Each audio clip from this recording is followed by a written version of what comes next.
companies have, and particularly those that relate to climate tech companies. This is a week conversation that we engage in that helps us share some of the expertise and insights of people in our ecosystem and have really good conversations if it's a small group, or share lots of really good information if it's a bigger one. And we did this for a good period of time during and after the pandemic and are picking back up. Today, the conversation is about the part of the sector of marketing where we talk about how do we pinpoint the audience? How do we identify a target audience? And how do we actually, what are the basic steps for determining what's in that audience, the target audience? And also, what are some of the specific challenges that we see for mission-driven or climate tech companies that are the types of companies that we choose to serve? Some of these companies have some companies have a pretty good playbook for this. Some industries have a pretty good playbook for this. Some, it's a lot different. There's a difference if you're talking about B2B versus B2C. There's a difference if you're talking about companies that are venture type companies versus those that are not. So what we do in this program is that we share some of the insights of some of our regular speakers and contributors, myself and Kirith and Jalen. We usually bring in an expert speaker on the topic. Jalen is our expert speaker on the topic today. And we encourage people from in the audience to contribute to the conversation and to invite more people to join the conversation as we keep going forward. So it's a good hour every week. We're saving the recordings from each week and posting them on YouTube. So as we cover different topics, we get more and more in the repertoire, more and more in the history of what we're talking about, and share more in insights for people to reference going forward. So that's the basics of it. Kara, do you want to add anything about what we're trying to get done today? No, I think you covered it. That's great. Cool. Well, with that point, I will turn it over to Jalen, and we'll get started in talking about the nuts and bolts of the problem. And considering how Jalen and I recently we've worked on these challenges with a number of companies, and one that we're working with right now specifically on some big components of this. This is very fresh and very recent. So I encourage anybody first. A couple of points of order. Please introduce yourself inside of the chat. Casper has put a sample of how to do that there so that we know who's here. At any point, feel free to ask a question in the chat if you don't want to interrupt.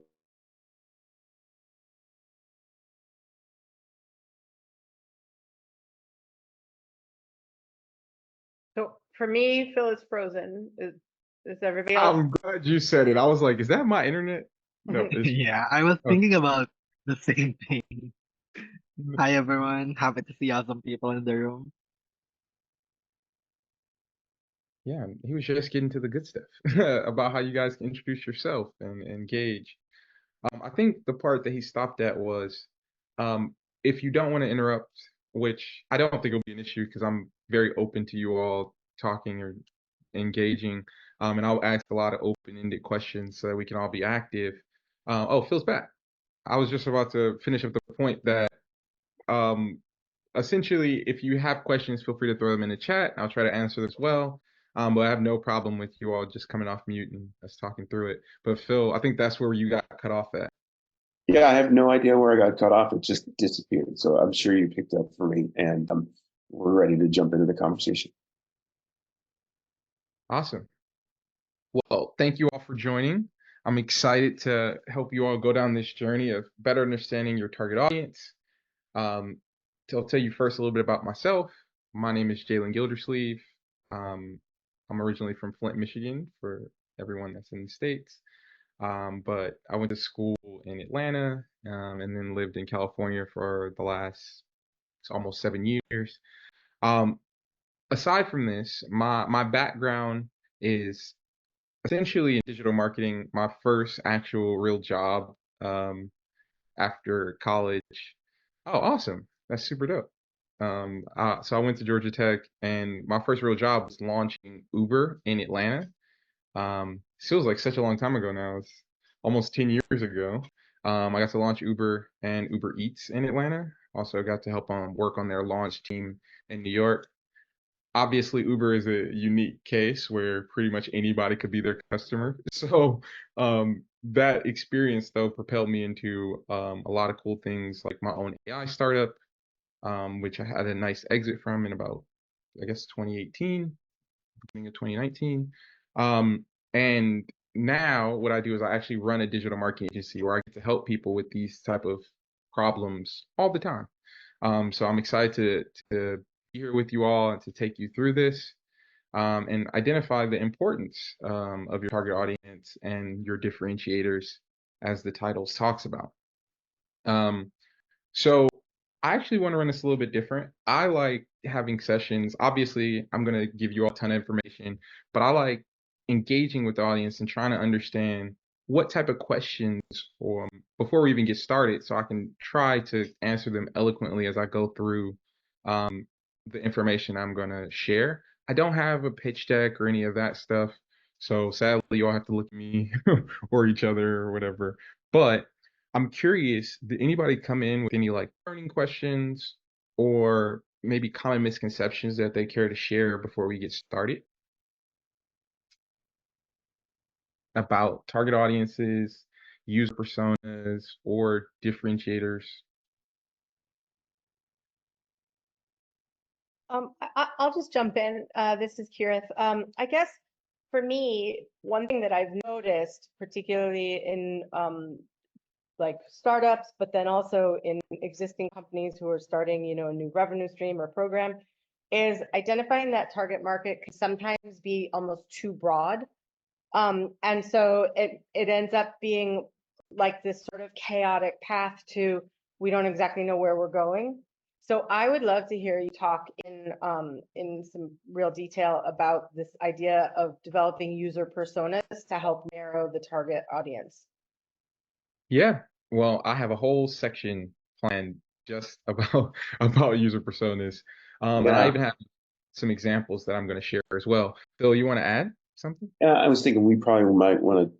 One of the ways I think about framing is framing the target market, the target audience, the user personas inside of that target audience, and then the channels that we're going to use to exit them to engage them, because it makes it easier for people to think bigger, narrower, and more focused. But I'm curious how you think about that.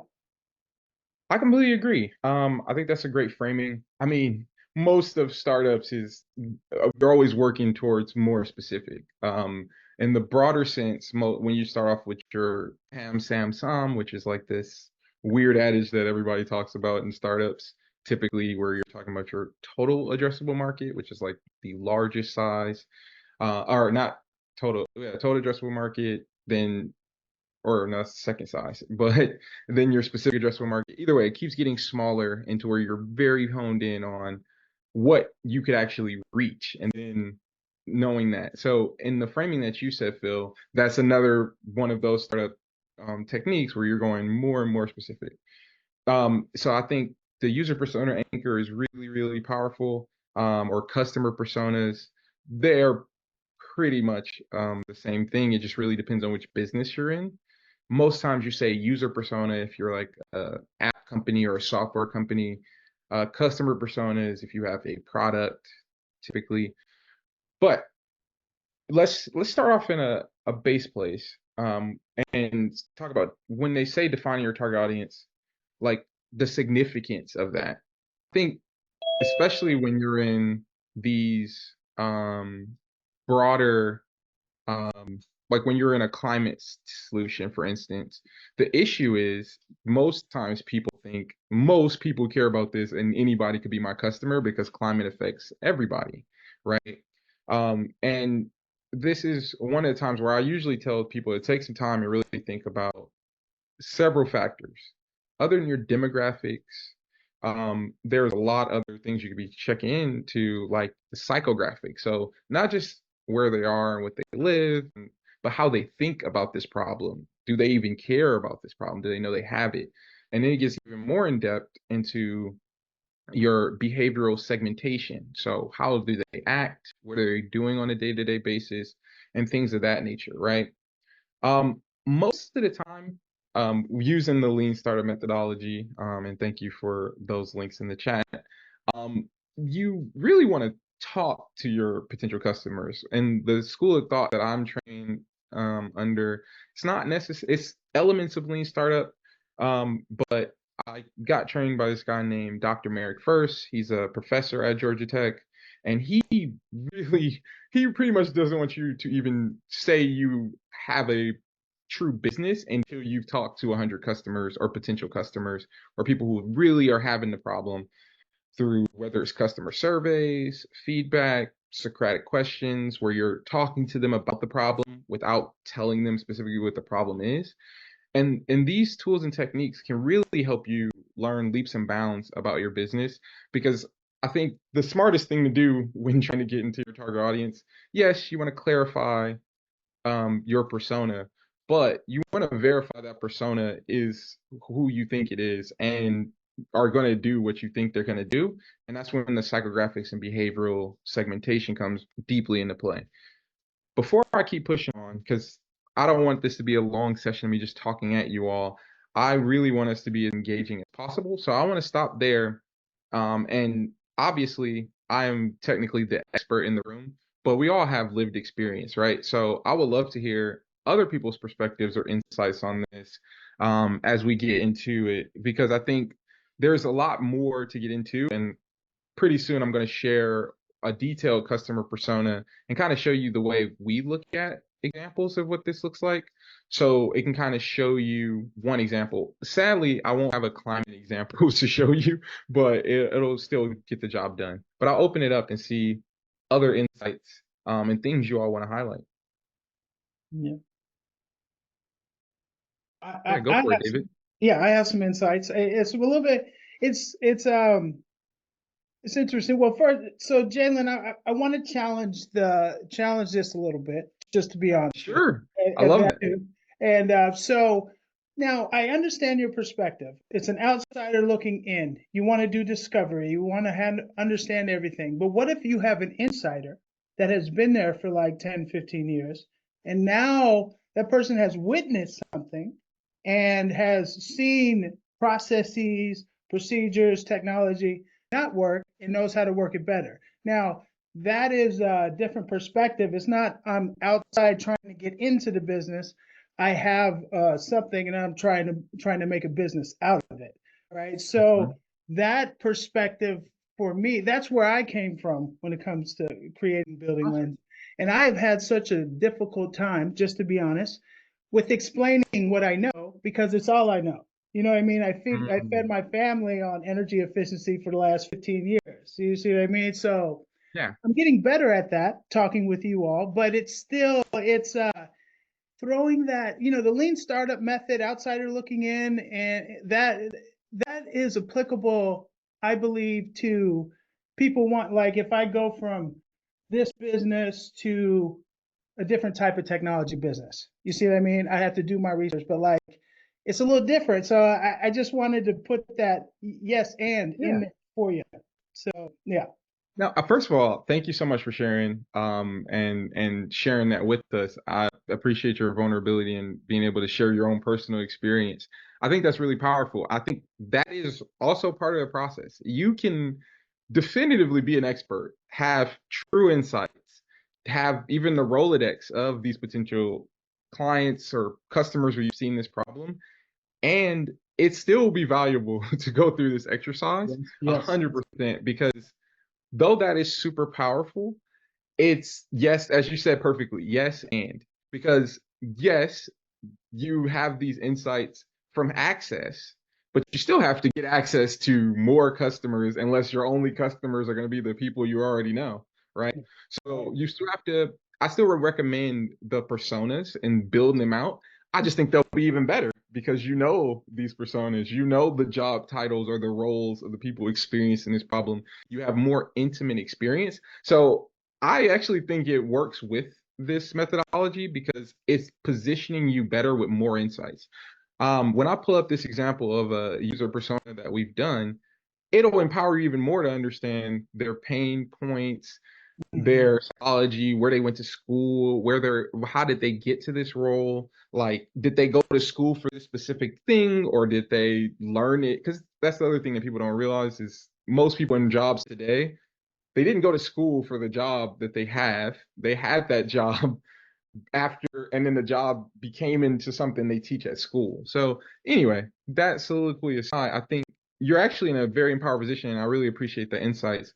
I'll open it up again before I dive in these personas because I think it'll add more value to give you this context. But go ahead, Phil. Well, as you bring up the personas, one of the things I wanted to say is what I found is you do the analytical exercise and you observe what you observe and you try and tie the two together. So what is it that I see that is a lookalike to other folks, or is the ability to take it from one individual to many, right? What do I see underneath my insights? And one of the things I found recently in doing personas is we build a persona on what we thought would be logical breaks between different types of customers in the segment. And then when I looked at the customers, when we looked at individuals in detail, I really started looking at the personas and said, what's different between this persona and that persona? What's really different between those people? What is it that's going to move them differently, engage them differently? How are they going to, what's in their life that's different? What really matters? If we said there's a difference between income levels, right? Because a younger person versus an older person, or a difference between life stages, which of those things are common to those folks? Which features of what they would decide are common? What's different in your life if you have a kid who's 2, 10, 12, 15, 20, right? What does that really make a difference in your purchase intent, or how long you're going to wait for something, right? So, if you have a 2-year-old, you probably have different time in a relationship with your kid than if you have a 12-year-old or a 22-year-old, right? So when you try to understand those nuances and try to have empathy, it's not just a person with a kid. It's a person with a kid. It's a certain relationship that changes how they think about whatever it is they're trying to achieve. It actually brings you to another layer of nuance of trying to really understand someone, trying to be empathetic in communicating with them, and trying to understand them to refine really what is that service attainable market, right? Because you can crunch down those numbers one way, but if I'm going to break the service attainable market into a couple key personas and say, well, what does it really take to reach this one individual persona? That brings it to another level and actually makes you think, how am I most effectively going to reach that one best so that I can showcase the broader opportunity through more channels and through more tools? So I use it to go up and down and back up again in the analysis and engagement of folks. But I'm curious. I'm curious how that works with what Jalen's going to tell us about personas, but and also how that resonates with everyone on the call. Definitely resonates and makes a ton of sense to me. I think the hard part about this process is it's an iterative one. And it's what you expect. It's very hard to know someone who you don't actually know. And that's the reason why you're gathering all this information and really taking the time to get more intimately understanding of your audience. So what I've done now is I have pulled up a few user personas so that I can, oh, I lost one of my examples. I pulled up a few of them so I can kind of show y'all a few examples of user personas so that you can kind of see which one do you like and which one you think would be most helpful to you in your journey, because not all of these things are the same, right? Some of them I'm going to use just like some general examples, and then one of them I will use a specific one that I actually made myself, and I'm trying to pull this up. All right, cool. Awesome. So I'll start off with this one. Just to show you, well, this one is not filled out. This is literally an example of one. So let's just do this one. All right. So this is an okay user persona. You see the frustrations will technically be your like psychographics. These are your demographics. These are more of your psychographics where they're kind of trying to quarter in his motivations. Um, I don't know what product this is for, so it's a little harder. It tries to show the brands and the technologies he kind of uses, and his expertise in using these technologies. This is a pretty good user persona. It very much so depends on the product you're using or selling, if it's a great user persona or not.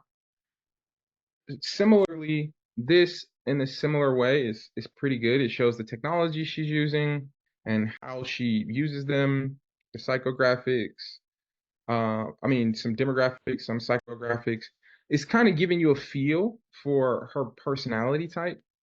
But I wanted to show you all one where I've made the user persona. You have your demographics, your psychographics, more psychographics, but then you really start to get into both motivations and frustrations, potential quotes. You really want to get in the head of this person to where you can meet them where they are and where are the touch points you could potentially meet these people. What are they reading? Their info sources, their previous experiences with your product or potential products, the channels they're in, the technology they're using. These are just potential touch points, so this can be as short or as robust as you would like. But the main reason I wanted to show you all this is just to show you can get really deep at trying getting to know your customer, and maybe sometimes it'll be built off someone you've met and engaged with. And I think that's really, really important. Is building your user persona in an iterative process and improving it along the way. And you'll probably have a few of these for your potential customer or target audience. So I just wanted to use these as some examples. I'll make sure to share some of these as well in the follow-up. But I just wanted to show that you, David, based on your insights, this process will actually empower you even more as you go down the journey for you, your team, and other people going on that journey with you. And I think that's really, really powerful stuff. So aside from that, I think user personas can be very powerful. But other than the user personas, I think understanding your competitors' analysis, their way they're approaching the market, and being very up to speed on your market research can be really powerful. I do have it in my agenda to go over how you would do this process of user personas, but I can also just share this short list in the follow-up, but I'll leave it up to you all, 'cause I don't want to speak about a whole bunch of things not relevant to you, about how you would go in getting those demographics and the psychographic traits and behavioral traits, etc.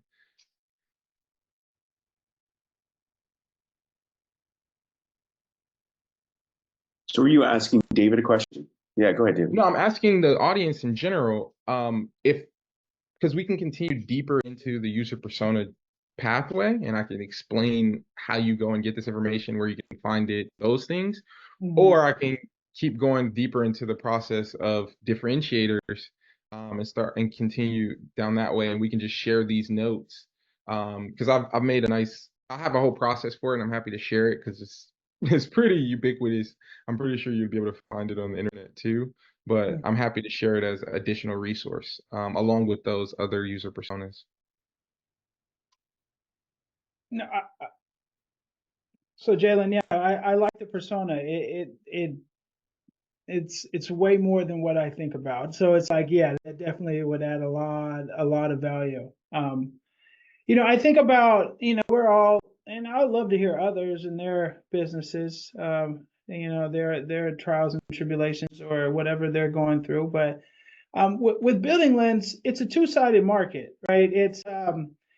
I have one side of the market, I'm dealing with low income, HUD housing, large housing providers, and those are my community members, right? So then I have that customer who, let's say, is a safety facilitator, or a facility manager. They have different names in different organizations, right? So like I'd have to create a persona for them. And I know that persona well. And then another persona that I think about is a single mother, two kids in an apartment, struggling to make it, right? Because those are my customers, right? So I think of that and I think of building that up. And then I have another customer, the utilities, right? The utilities are bureaucratic, slow moving, very well defined and accurate entities, right? So I know how to play that game too. So like those three are all essential for building Lens to be successful, right? So now it's like I think about like the persona of the utilities is something like I know like the back of my hand. It's like it would be hard for me to explain it, right?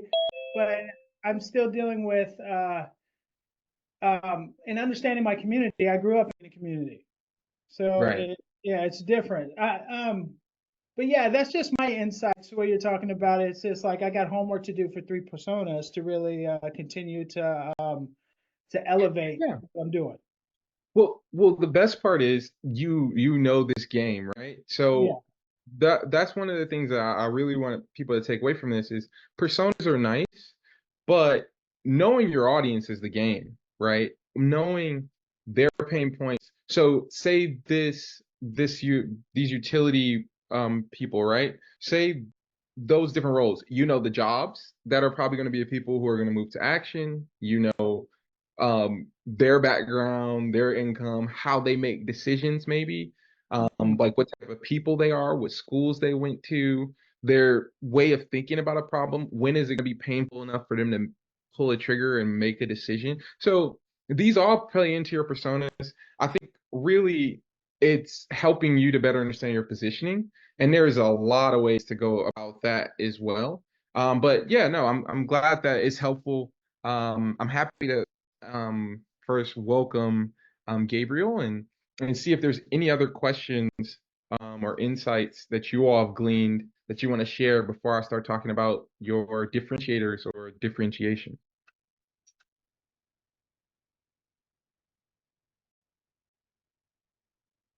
Muted. I was thinking about this in terms of continuing the thread of what you know a little bit about your customers, your different personas that you're going to use in terms of David's perspective, right? I've got a user, I've got a buyer, I've got a key partner that I need for execution, right? I have to do different things with those folks to make my business successful. So I have to think about what it is about them that I need to know. Now, if I put the lens on it where I say, well, I want to tell a story to them that motivates them to some action, and that action will have them using my service, each one of them. What's the story? You know, in the lean parlance, we would go to, I think first about the value proposition canvas, right? And I'll put the link to that in the chat. And I think, well, is there a gain creation or is there a pain story, right? From a business, from the person at home. What's the gain from the mom, right? To have a healthier environment at home. Is it the gain that my kids are healthier, my kids are happier, they're doing better in school, you know, you expect to feel better about life, you have more energy. Is that the gain? I could take the money that I save and I could do something with it. The gain creation, right? Or am I fighting a pain? My budget is tight. You know, my kids are sick, or I'm stressful about certain things, or I'm concerned about the environment, right? By doing these different things, I reduce that pain. So there's either a pain relief or a gain in the story. So to me, there's like, those are two sides of a coin of a story to tell to this persona, right? And if I tie it back to what Jalen just talked about in terms of their personalities or their concerns or their issues, I go, well, if this person has an easy, happy-go-lucky personality, and they're really optimistic, and they tend to think about the future, then I probably want to tell the story about the gains, right? If this person is conservative and they're frugal and they're distrusting, I may want to talk about the pains, right? And say, well, this is how we're going to make your life easier. Which one is more effective? Well, it might be that for different personas, the different stories, the different sides of the value proposition canvas might resonate a little bit differently. And to me, that's part of the art and the practice of trying to really understand what motivates the people and what's different that person. Just that's the same demographic, same person with like two sides of their personality, right? So Right. it shows how it can become very personal, and very tricky to really, really know who your customer is and how you're going to serve him in that segment. Wow, Phil, that was a great answer to your second question in the chat. But no, that's brilliantly put. I think you really touched on some of the critical parts of why this is so important because it's similar to how social medias work. Right now, everybody views social medias as ubiquitous as a blob of some type of responsibility or connection or talking to people. But each of the platforms, if you look at them, are very different. And you kind of have to approach them different. And these personalities that you're engaging with in your personas sometimes are like that. Sometimes Phil said it in a nice framing, like they're more worried about it. I would say they're probably anxious. Most times when I worked at Uber, and I'm doing growth for them, almost 80% of our customers were more on the anxious side, ironically, the people that I was signing up in Atlanta.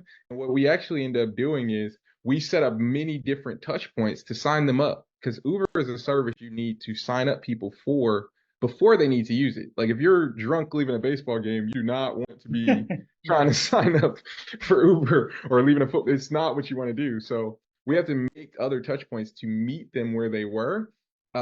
Like that's why Uber Eats was so successful because we were able to meet them at lunch, get them to get Uber. You use Uber Eats through Uber, and you already have Uber for when you make it to the game. So it was tons of ways that we got to use these different techniques. But Phil said it perfectly. I just want to form his answer. His other question: how frequently do you think you should be refining these personas? I actually recommend, well, it's first a caveat. It depends on what stage of business you're in. Like if you are a sophisticated software company at 15 years, you probably don't have to update your user personas that much.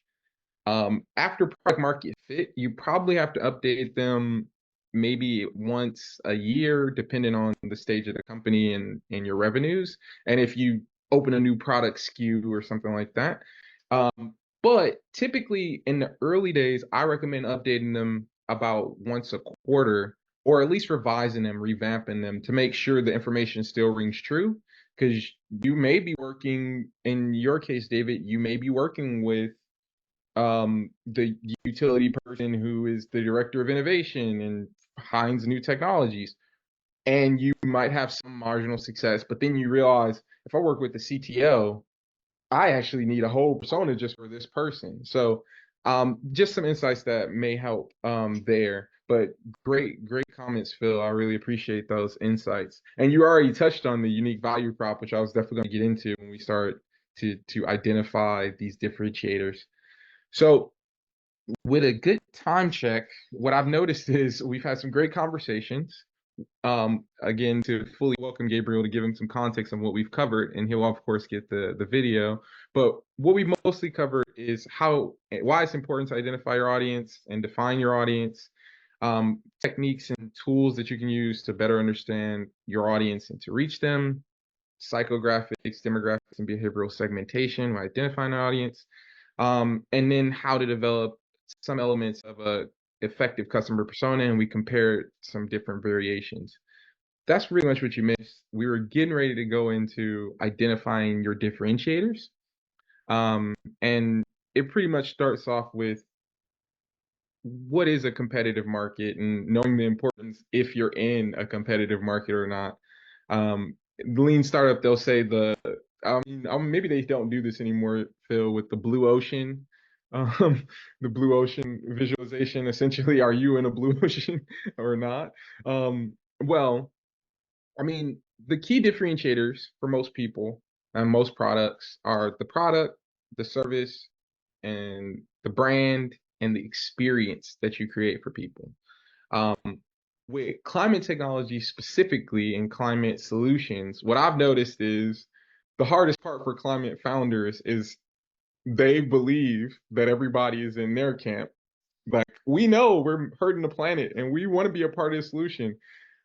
I am also in the camp and I had a hard time believing it too. And then I just decided all I have to do to know the opposite, and I mean this in no offense to any other person of any political affiliation, if you watch the RNC, I'm sure you'll find some people who are not in our camp. They do not believe climate is a real thing, that these things are kind of metaphorical. People are trying to scare people and things of that nature. So with that, knowing those framings, knowing your audience, and knowing the competitive market that you're in, and knowing that there are certain people who are like directly on the opposite side, it gives you a stronger understanding of what you're actually up against, and it empowers you to do stuff like SWOT analysis, where you analyze your own business. You can analyze competitors' businesses as well to kind of understand where your opportunity may be if they're the bigger incumbent. And then it really makes you double down on your own unique selling proposition, and how you are going to identify that and how are you differentiated. And I think that's really the core that I feel like most climate startups, they that I've come across as a person who's invested in them, like more than 10, most of them do not believe they have direct competitors. They believe that the market, or they believe that they've just found this new solution and no one else knows. I don't know why they think that. But knowing your unique selling proposition is a good starting place, but then crafting your unique value proposition, like knowing where you're at and then knowing how to position yourself based on where you're at, is really, really important. And how you articulate that, and how you effectively and clearly communicate that becomes one of the most important parts of your customer's journey and when you're engaging with them. So I just said a lot of things. I'll stop there, open it up for other comments, insights. I mean, I know we all have some experience with this, as we are in America, mostly in America. We get sold this stuff by everybody. In America, they're really, really good at selling stuff. I think, as I've dealt with international clients all across the planet, the way most people frame it is America is a very sophisticated market. I think that's the nice way of saying it. The simple way of saying it is we just get sold a lot from when we get up, from whatever channel we watch. Um, it's very interesting, but I'll stop there and see if there's any other comments or insights on either unique selling propositions and how to identify them, or unique value propositions, and if y'all want to go into examples of strong ones. I just want to make a quick comment. I was thinking, reflecting as you're talking on something I heard Jason Calacanis say during This Week in Startups. I think it was this week, right? Like Monday or Tuesday. And I think when we're trying to differentiate a product, we need to know that people are already dealing with the problem somehow. They have a hack, they have an existing solution, they have a cobbled together solution to deal with the problem, unless they're, and even if they're completely ignoring it, right? I have some friends in red states whose homes have been pretty badly wrecked by extreme weather events, and some of them have lost insurance, but they're still saying that, climate change isn't a thing. They're mitigating it somehow, right? Now, we see a different pattern in the data, but there's still, denial or apathy or ignorance or fear. If any of these things could be coping mechanisms, as opposed to trying to find new insurance or trying to do things to impact the climate for whatever reason, right? So understanding that people have a spectrum of understanding of the challenge and the problem, existing solutions and coping mechanisms, and then a reluctance for whatever reason to do things new, because humans don't like change. None of us do. Even those of us who say that we really like to, we know that we don't. We have to overcome all of those things, right? So the message to compel someone to move has to be so compelling. It has to be so it's so appealing, and especially in the early stages where there's no social proof out there of all these other people who have done it. You have to go to, I always go back to crossing the chasm. You have to go back to those people who believe in the technology or who are early adopters for some hot reason that say, oh my God, I really, really need that, right? I see this as a major issue. This is going to be a burning issue for something that's critically important to me. And now I can find that easy customer. I'm differentiated enough for them and through them, I could learn with others to become more broadly accepted as a solution. It is a tough road to hoe, but definitely I agree with Jalen. One of the first points you got to make is what is it what is the problem, and what is it you're doing to solve the problem right now, right? And if you don't understand what they're doing to solve the problem right now, then you're missing something. Really interesting point. It reminded me of something else that we did a long time ago when I was doing some consulting at Intuit. And I remember that Intuit had this program called Follow Me Home. And what they would do is they would send an engineer or a designer or a product manager home to a person's house to stand behind them and watch them do their taxes. To stand behind them and watch them do their finances and not say anything, just watch them, whether they were using a pencil and paper, whether they're using a competitive product, or whether they're using one of Intuit's products. And when they're doing different things, when they were finished, the person would say, when you did X, why didn't you click on this button? Right? When you did Y, why didn't you click on that button? And the person would just explain what they were thinking at the time and why they did the behaviors that they did. It really brings someone into the experience of the empathy around them. If the kids are running around in the background screaming, right? If the person doesn't see the button because they're colorblind, right? Whatever it was, it brought a new level of depth to the understanding of that consumer, and to say, wow, this is how this person's working around the solution. I want to build a better experience. And I think that's what we're all about, building better stories and better experiences that help tell that. Super powerful stuff, Phil. I think you really crushed that by highlighting knowing the pain. Like, is it painful enough for them to do an action? Because some people are perfectly fine suffering. So meeting people where they actually are and understanding if this is something they're actually willing to take action on can be really impactful. Very good insights, super good insights. I'll open it up to see if you all have any comments, because we could talk about this stuff all day, but I really want to make sure we're answering you all's critical questions on it.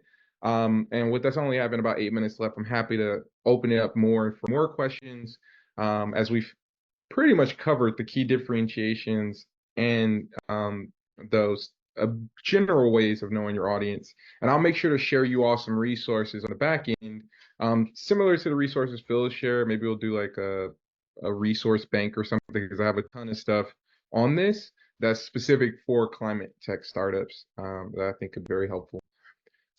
But I'll open it up. Any questions or comments or even just insights from your own businesses? Yeah, I can talk a little bit about the differentiation point.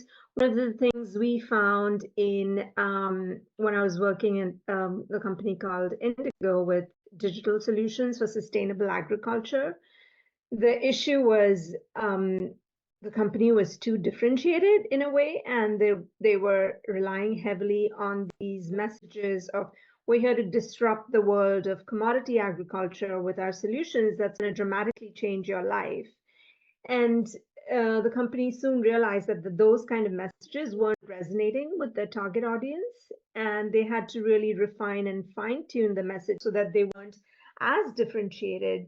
And a little bit to David's point earlier as well, we had to really find advocates and people within the community and companies that had been doing work, agribusinesses that had been doing work for centuries in some cases, and partnering with them to really figure out how best to reach the target audience, which is farmers and generations of farmers who had been doing agriculture in the same way for years and years. And yes, the climate change is a big component of sustainable agriculture, right? The emissions, the fertilizers, all of that's used in it. But how to differentiate in the sense of bringing up cost, efficiency, and also savings for the farmers, and then talking to them about how this way of looking at agriculture was really helping them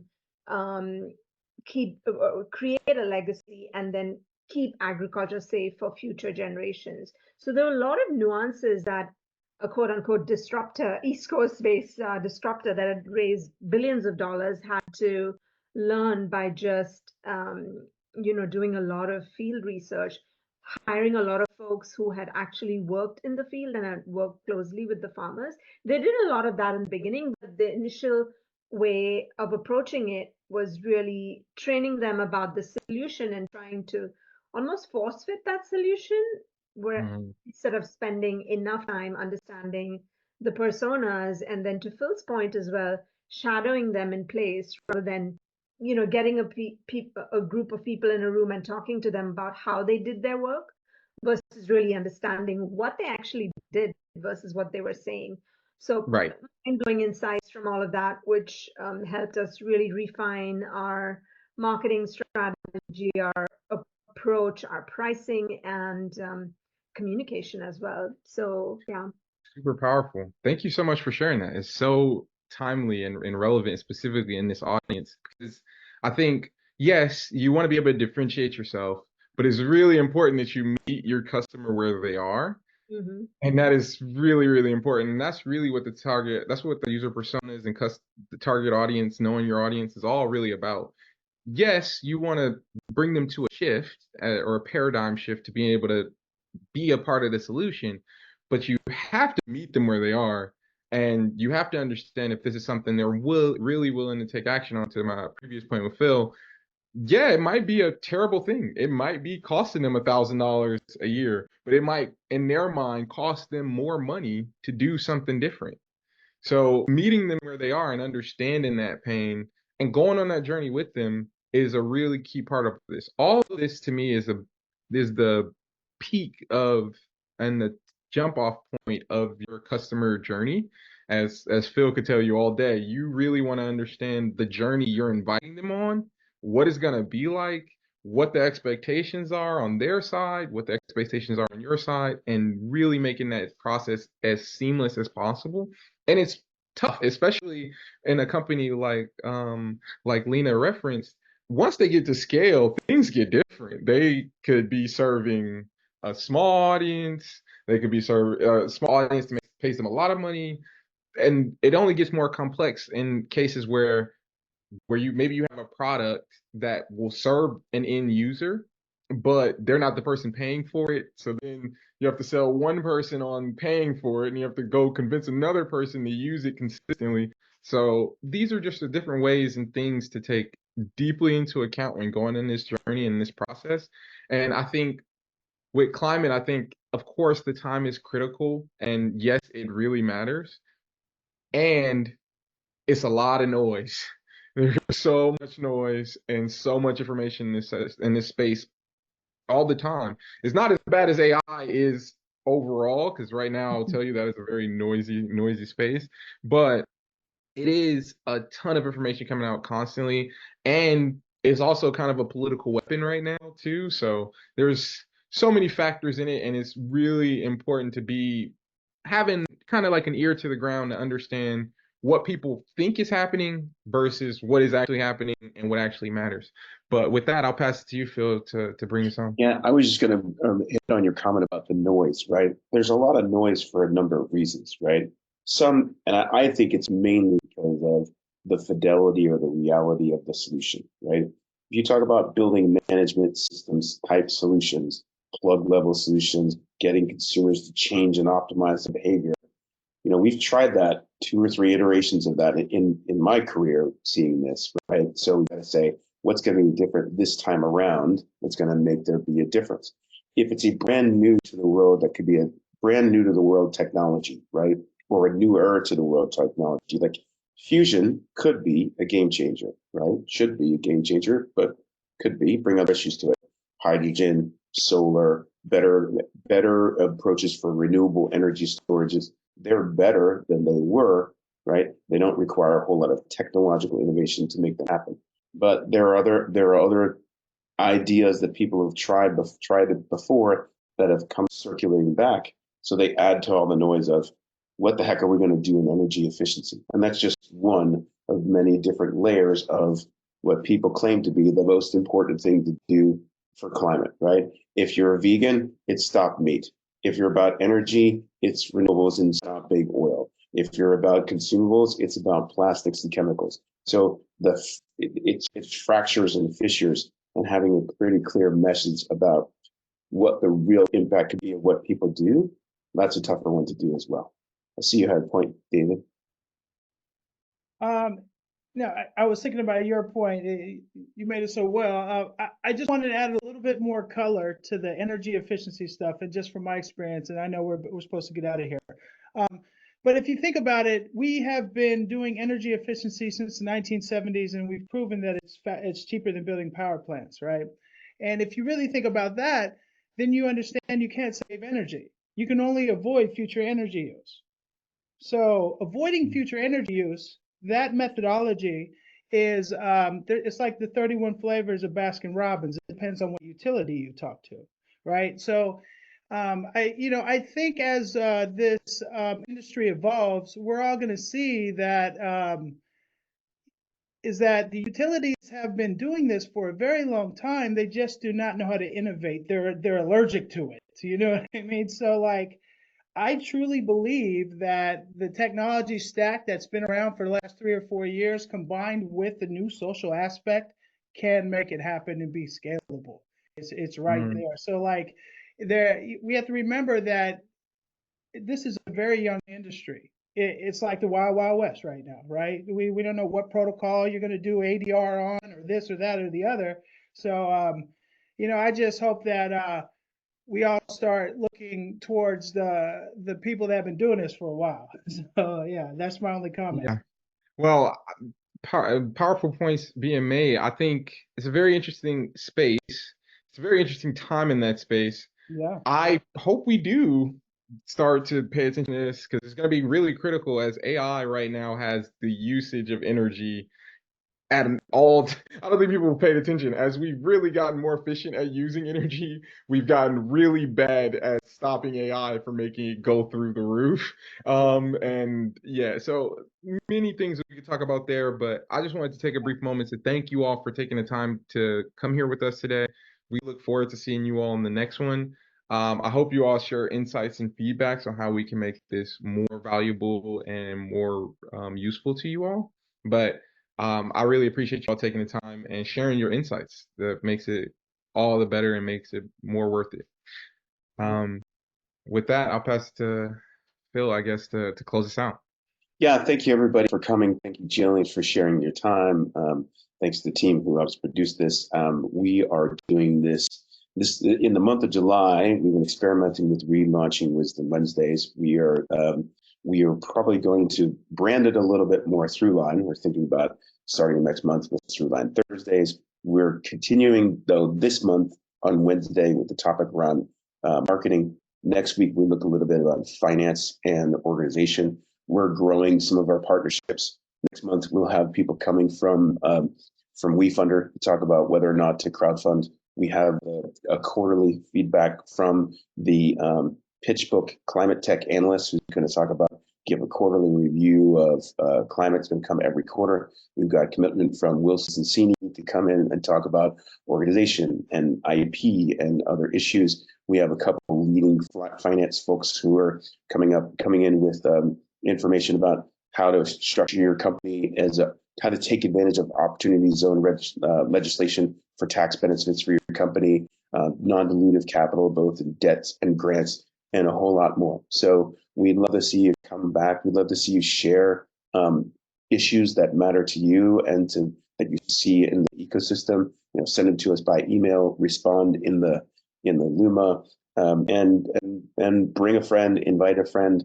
We started this before, we grew it a bit by word of mouth, and we know that the collaboration and the conversation, the communication amongst practitioners in the industry, and bringing in different people like us to be experts on the solutions we're working on all the time, are going to help us get through the really difficult times that we see ahead because of the capital markets being tight and the whole lot of uncertainty because of all the things that we talk about.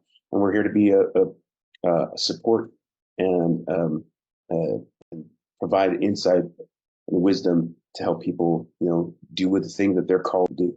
So thank you again for your time. I really appreciate you and look forward to seeing you next time around.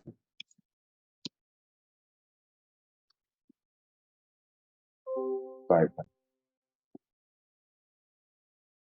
Production team. Thanks, Justine.